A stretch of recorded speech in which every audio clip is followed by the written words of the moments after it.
gözlerin doldu ama bunu asla bunu neden tersin? Fatma'nın gözleri kahverengi. Bugünlerde hava kötü kahverengi. Niyetten teker taşlar verdi. Nasıl burada sıra yok ama var kendi. Yürüdüm canın kafasına doğru. Kemal'i gördüm gözlerin doldu ama bunu asla bunu neden tersin?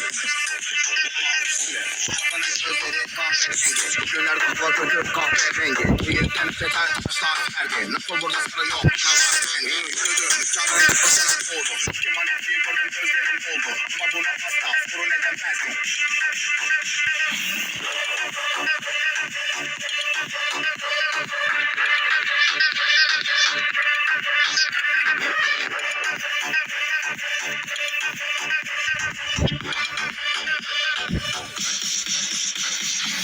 Bana gözleri kahverengi. Bugünlerde hava kötü kahverengi. Niyetten teker taşlar verdi. Nasıl burada sıra yok ama var kendi. Yürüdüm canın kafasına doğru. Kemal'i gördüm gözlerin doldu ama bunu asla bunu neden tersin?